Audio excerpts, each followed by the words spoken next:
misaotra anao aho Jesosy Tompo, noho ny fitiavanao sy ny famindramponao ka mbola nomenao fotoana ahafahako hizara ny hatsaranao sy izay nataonao tamiko.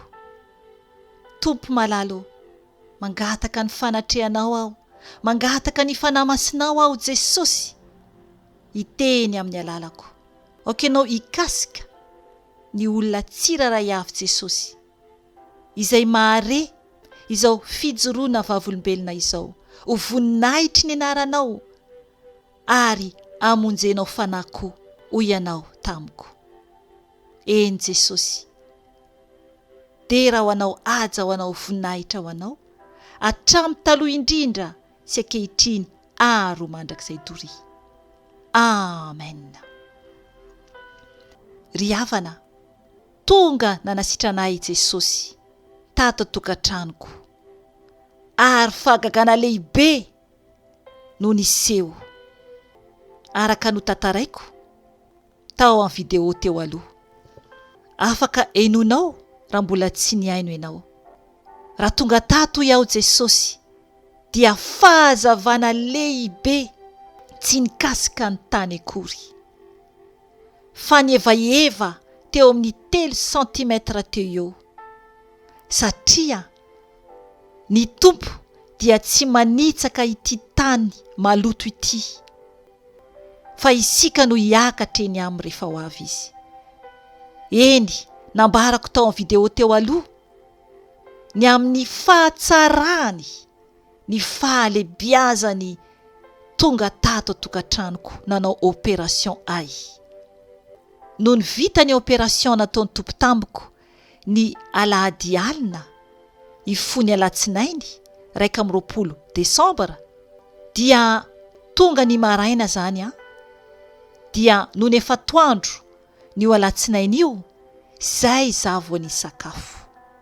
Zany hoe 3 andro zany no nanirahan'ny Tompo ahy, ny fadianina tsy nomaniko akory, fa tonga dia izy no nandidy. Noho ny avy eo feno fifaliana ny foko noho ny fo ahako, dia nitantaraiko tamin'ilay mpanompon'Andriamanitra, anadahako miara-miasa amiko tamin'ny telefônina izany. Ary tsy fantatro akory tamin'izay hoe nanao opération a Jesosy, fa noho ny tantara taminy ahako, dia ny fanamasina no nampiteny azy hoe nanao opération anao izy Jesosy zany. Teo aho ry havana vao tafatomany tampifaliana, ary nanamarina ny Tompony teny hoe eny, nanao opération anao ane aho. Eny ry havana, voninahitra ho an'i Jesosy dera ho azy, tsara ny Tompontsika. Ary tena hoe fifalian-dehibe tsy saotr'izany ny tao anatin'ny foko no nefa nahatsapa sy nahita ilay mirakla nataon'i Jesosy tamiko. Na ny vady aman-janako ara de gaga, satria ny ao amin'ny atokako, araka ny teneniko taminao any video teo aloha, dia hoe tamin'ny zava-doana tomobila hoe entorse cervicale, ary na mivavaka ary mandoalika na matory ary dia manaintaina foana ho iamiantso anao io. Na mamihana hayara ny zanako eo amin'ny soroko eo dia tsy azon'izy ireo atao akory satria marary, manaintaina mafy.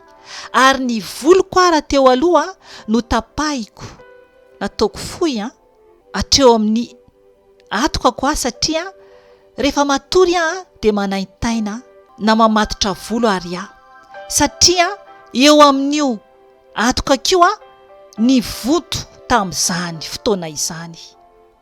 Fa tao aoriana Jesosy nanao opération dia tena afaka tanteraka izany.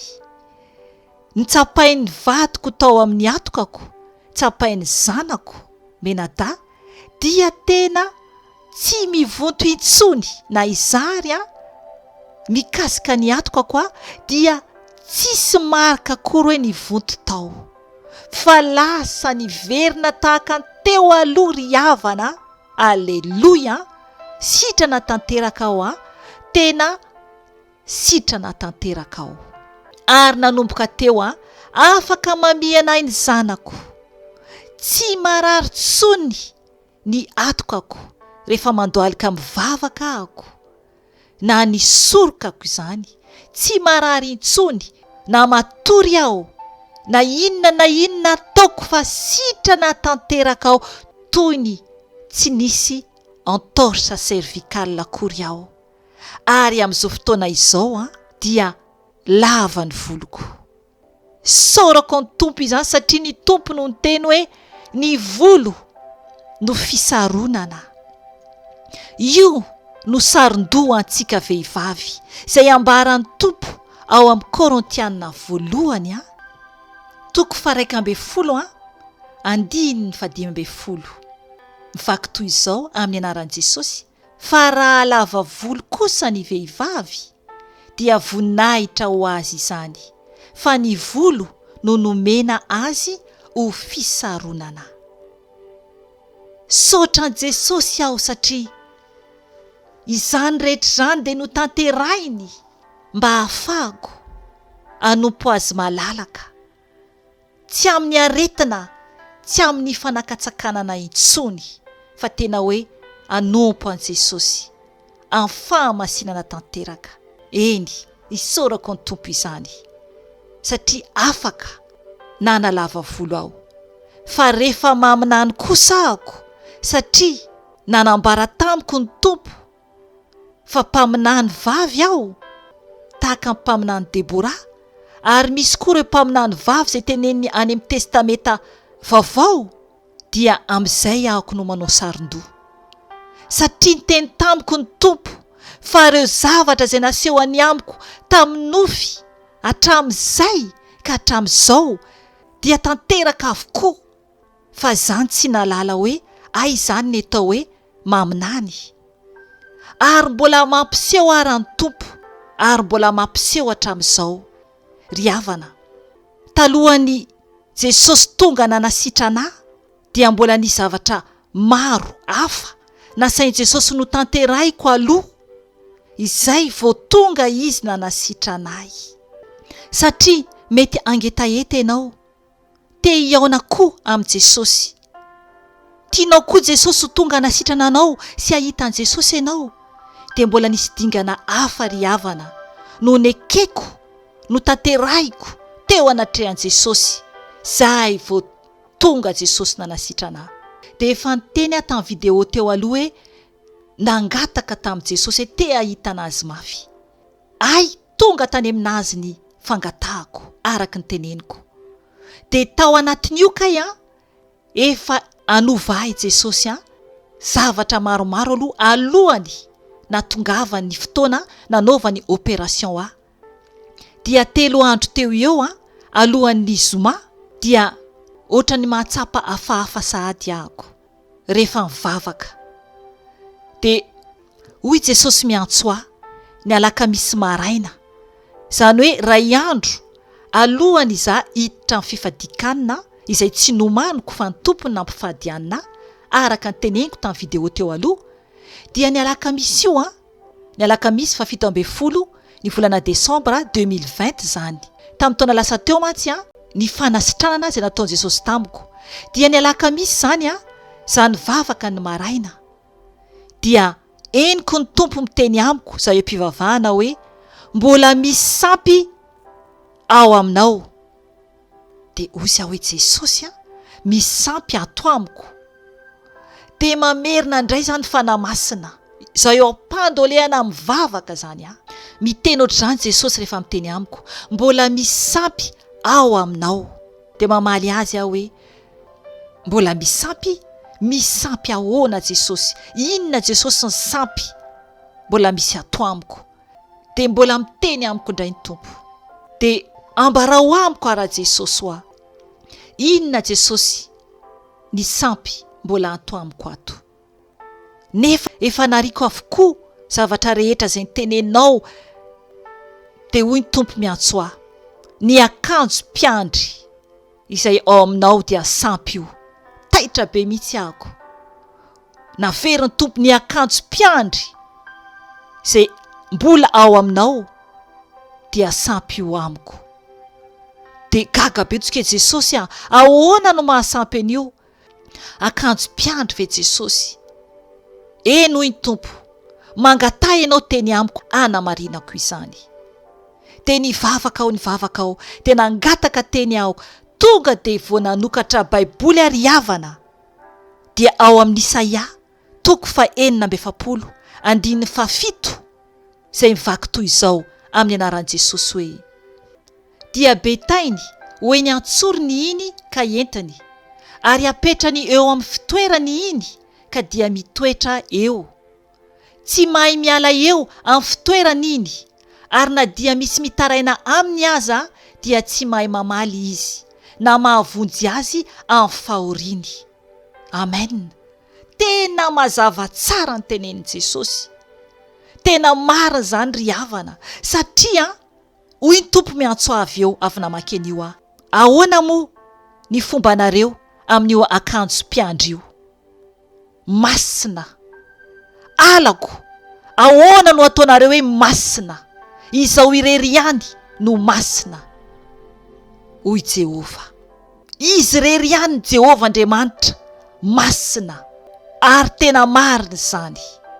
Satria ny mpiandry dia manonona ilay akanjo fotsy atao hoe akanjo masina. Tezitra Jesosy tamiko. Tsy tiany Jesosy omena anarana hoe masina, satria manivaivan'Andriamanitra zany. Tezitra Jesosy, satria mangalatra ny fahalebiazana hoy izy. Mangalatra ny anarany fahamasinana hoy izy. Lay fitafiana ampiasain'ny fiangonana, le hoe akanjo masina. Tsy azo atao mihitsy zany hoy Jesosy. Dia hoy Jesosy miantso ahy, izao izy no masina. Ahoana hoy Jesosy ny fomba fampiasanareo an'io? Araka le teny nomeny tokoa, de teny izany tokoa. Nampahiratiny Jesosy ny masoko, satria nanambara lay teny hoe dia betainy hoeny antsoriny iny ka entiny, ary apetrany eo amin'ny fitoerany iny ka dia mitoetra eo. Eny ry havana, ny akanjo mpiandry izay nampiasaiko teo aloha tao amin'ny fiangonana fifoazana izay nivavahako, de tena hoentina marina eo antsorika le izy, satria misy ohatrany arona kely iny no hitondrasana azy, ary ny toerana metrahana azy de tsy maintsy toerana avo. Hoy ny eo ampitondra fivavahana, tsy azo apetraka ambany iny. De nefa ny teny tompo eto teny hoe tsy mahay miala eo amin'ny fitoerana iny, ary na dia misy mitaraina aminy aza dia tsy mahay mamaly izy, na mahavonjy azy amin'ny fahoriany. Ary iny akanjo mpiandry iny ry havana dia misy kovetany manokana iny tamin'ny fampianarana tao. Ary ny olona hoe tsy mpiandry tsy mahazo manasa an'iny. Tena tenenin Jesosy fa raflahan Jesosy fa lasa sampy. Ary tsy eken'i Jesosy ny akanjo mpiandry tompoko, na iza ianao. Te hiaona amin'i Jesosy koa ka hositranin Jesosy, dia tokony hanaraka izay baiko namen'i Jesosy ahy ianao, satria izany no niantsony ahy, izany no niantsony ahy. Dia teo ry havana, dia hoy Jesosy miantso ahy, zao de zao dia alainao io akanjo mpiandry io, dia etezanao io, rovorovitinao io, ary arinao amin'ny anarako any anaty poubelle, satria sampy io mangalatra ny plasy misy ahy. Ary io akanjo io ihany koa no mbola fanompo-tsampy ampiasain'ny fiangonana rehetra, satria hoy ny tompo hoe tahaka ny fariseo izay mitady plasy eny aloha, mila hajain'ny olona, tsy maintsy maka toerana eny aloha. Ary iny akanjo iny ihany koa ny mbola hoe entina anaovana rehefa ilevona. Tsy manaiky Jesosy tompoko, fa itsika hoy Jesosy no masina, fa iny akanjo iny dia lamba fotsiny hafa fanompo-tsampy izany. Dia teo ry havana, dia nietiko ny lamba na dia tena hoe sadaikatra amin'ny manofo ahy, fa ilay fanahy masina tao anatiko dia nibaiko ahy. Ny alakamisy io alohan'i Jesosy ho avy hanasitrana ny alahady alina, dia netiko ny akanjo mpiandroko, dia netezako tamin'ny hety, dia nyrovirovitiko dia nariko tamin'ny anaran'i Jesosy tao anaty zordira. Talohan'izay alohan'izay anatanteraka izany rehetra izany dia nameny tompo teny ahako tao amin'ny tantara voalohany toko 7:12 ny 1:12 ka hatramin'ny 2:12. Azonao vakiana tsara io tantara io, vakiako amin'ny anaran'i Jesosy Tompo. Dia niakatra nakao Bala Perazima Davida ka namely azy teo, dia hoy izy, ny tanako no namakian'Andriamanitra ny fahavaloko hipariaka toy ny rano vaky, koa izany no nanaovany ny anaran'izany tany izany hoe Bala Perazima. Dia nilaozany ireny teo ireo andriamaniny, ka dia nasainy Davida nodorana tamin'ny afo. Hoy Jesosy tamiko alohan'ny zahako andeha androvitra sy anaran'ilay akanjo mpiandry, raha tany Madagasikara ianao dia doranao tahaka natao Davida eto izay nandoro tamin'ny afo an'ireo andriamanitra kely, fa aty ampitan-dranomasina ianao dia tsy azonao atao izany, satria aty aminay tsy azonao atao ny mandoro zavatra eny ivelany. Fa ny baiko nameny tompo ahy dia netezana tamin'ny hety sy nyrovitana, dia natao tao anaty sac poubelle, nariana tamin'ny anaran'i Jesosy. Lazaiko anao tsara fa tena sadaikatra alohany ianao an'izay, fa ny fanahy masina no nitondra dia tanteraka ilay izy, ary tena nahatsiaro ahy fa fana lehibe tamin'io fotoana io, fa tena marina tokoa fa sampy nampiasaiko ilay akanjo tamin'ny nampiandry ahy teo aloha. Isaorako Jesosy, satria raha tsy nanao izany dia mbola tsy tanteraka ny fanasitranany ahy. Ry havana, tao anatin'ny fotoana koa ilay nialako tamin'ny fiangonana, dia nisy koa ny fotoana ny anarako ho pastera, dia vitako ny fianarana ho pasteur, dia azoko ny diplôme. Dia talohany izahako hositrano Jesosy io ihany koa, dia anteny koa Jesosy hoe ianao hoy ny tompo ahy, tsy pasteur no niantsoko anao, tsy pasteur no niantsoko anao, tsisy vehivavy manao pasteur. Mila manetry tena ny vehivavy rehetra izay natsoko anao ny asako, fa lehilahy avokoa no natsoko ho apôstôly 12 lahy. Fa ianareo vehivavy hoy Jesosy dia diakona no niantsoko anareo, mpampianatra vehivavy no niantsoko anareo, ary misy no natsoko ho mpaminany, fa tsy mahazo manao pasteur ny vehivavy. Mila isika vehivavy mamaky tsara ny tenin'Andriamanitra, manetreteny ianao raha mbola pasteur ny anarana hoentinao amin'izao, fa tsy ekeny Jesosy izany tompoko. Tadiavy ianao ao amin'ny baiboly fa tsisy vehivavy tamin'ireo apôstôly, lehilahy avokoa izy ireo, lehilahy avokoa izy ireo. Izay no natonga an' Jesosy niteny tamiko hoe alao ny anarana hoe pasteur ianao, fa mpaminany no niantsoko anao, ary niantso anao aho hoy Jesosy ho vazoko, hijoro vavolombelona, hiasako anafaka vehivavy maro any Madagasikara sy eran'izao tontolo izao izay mbola miaina ao anatin'ny fiaina Jezebela.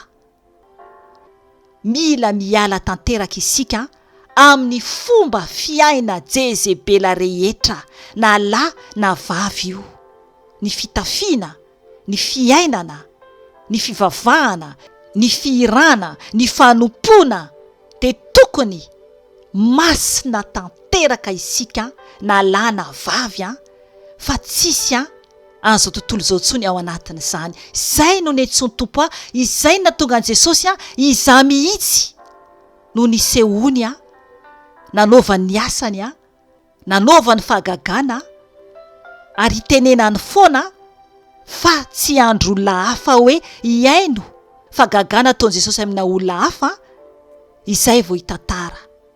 Fa ny fahagagana izay nasain'i Jesosy ho tantaraiko anao dia ny fiainako izay nataony tamiko sy ny ankohonako izay mpaminany koa ny zanako vavy ary zanako lahy dia mahita fahitana koa ary hiasan'i Jesosy koa izahay telo mianaka. Izay nasain'i Jesosy ho ataoko fa tsy pasteur. Dia tamin'ny fotoana io ry havana dia nanaiky aho nanetry tena ary nifona tamin'i Jesosy aho hoe mifona aminao a Jesosy fa tsy nahalala, tsy nafantatra fa ahy tsy mety amiko ny hoe ho pasteur.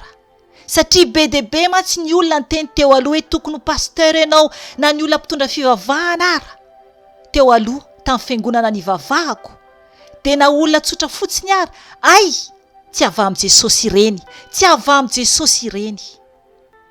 Dia nanomboka teo tamin'ny nampahalalany tompo no tsy manaiky intsony raha antsoina hoe pasteur, fa mpaminany vavin'i Jesosy félicité, satria ny tompo no niteny tamiko hoe félicité ny antsonanao, satria efa lasa ny zavatra taloha, indreo tonga vaovao ireo. Dia tamin'ny fotoana io iverinahako eo amin'ilay hoe niteny tamiko Jesosy mitsahatra ianao tsy ho pasteur intsony, fa noho ny vita ny nanasitranan Jesosy ahy dia niraisiko ny diplôma dia nasain'i Jesosy nodorana izany, satria hoy Jesosy hoe diplôma fireharehan'olombelona izany, ny tany sy ny lanitra ho levina fa ny teniko irery ihany hoy Jesosy tsy mba ho levina. Diplôma fireharehan'olombelona izany, zavatry ny tany izany hoy Jesosy, fa ao amin'i Jesosy tsisy diplôma, tsisy diplôma ny ao amin'i Jesosy. Ireny taratasy ireny hoy Jesosy, na ny fianarana teolojia dia hoy Jesosy ny fariseo sy ny sadoseo ireny ilay mpianatra lalàna taloha, ireny ilay mpanora-dalàna, sadoseo, fariseo. Ary ny tenina meny tompo ihany io omenanao na iza ianao, raha mbola ao anatin'ny teolojia ianao, mbola mianatra an'ireny na mbola mampianatra an'ireny, na vehivavy ianao na lehilahy ianao tompoko, dia tsy ekeny Jesosy ireny. Raha mampianatra ianao azahoana vola, mampianatra ianao anomponao an Jesosy hoe mila an'ireny ianao zay ianao vao anompo an Jesosy, dia diso lalana ianao tompoko. Fa nasain'i Jesosy miala amin'ireny ny tsiraray avy.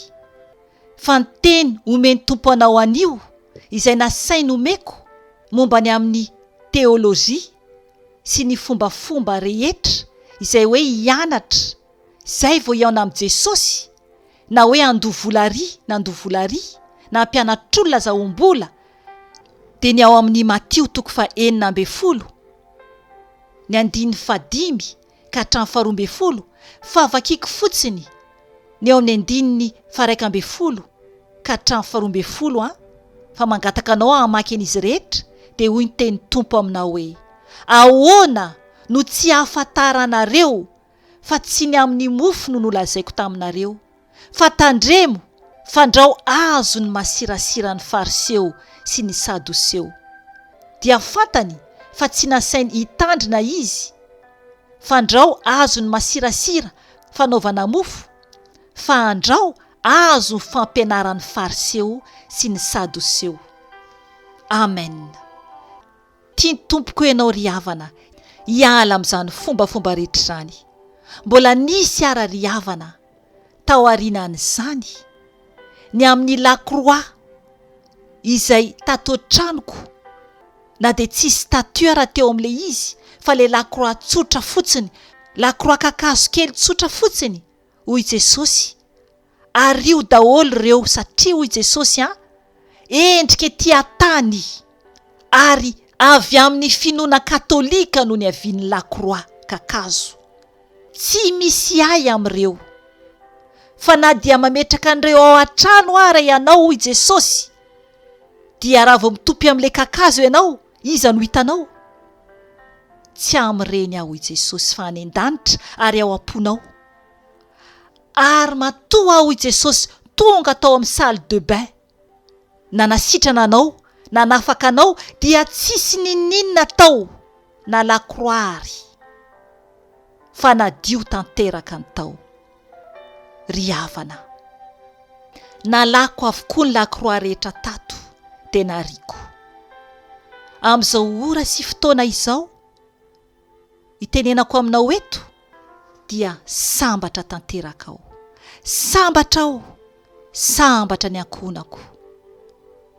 Fa miaina, ampilaminana, ampiandrasana an Jesosy izahay. Manompo an Jesosy aho, malalaka amin'ny fahalalahana tanteraka. Ary miaino azy isan'andro, isan'alinao. Manara-dia an Jesosy, miandry ny fampiakarany ahy ho any an-danitra. Mananatra, mampianatra, mitondra mandrakariva any ankonako ho eo am Jesosy.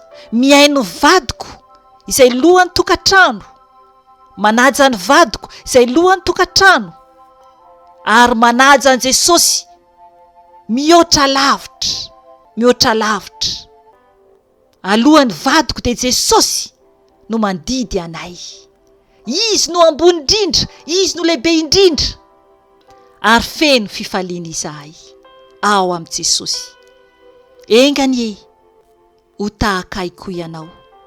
Raha maniry tokoa ianao, anetry tena eo ambany tana maherin'i Jesosy irery ihany, fa tsy ao anatrehan'ny olona intsony, dia ho tanteraka aminao izay tanteraka tamiko. Voninahitra ane ho an'i Jesosy Kristy velona sy mahery avy any Nazareta. Ilay Andriamanitra lehibe indrindra, ilay fanahy masina lehibe indrindra, ilay telo fa iray. Ilay Andriamanitra Abrahama, Andriamanitra Isaka, Andriamanitra Jakoba, Andriamanitra Debora, Andriamanitra Lydia, Andriamanitra Rota, Andriamanitra Maria, Andriamanitra Sara sy ny ankonako. Aleluia, ho azy rery ihany. Ny haja sy ny saotra ary ny dera mbola ho azy rery ihany, hatramin'ny taloha indrindra sy ankehitriny ary ho mandrakizay tory. Misaotra Jesosy malala o, tiako loatra ianao. Misaotra anao Jesosy. Aleluia. Amen.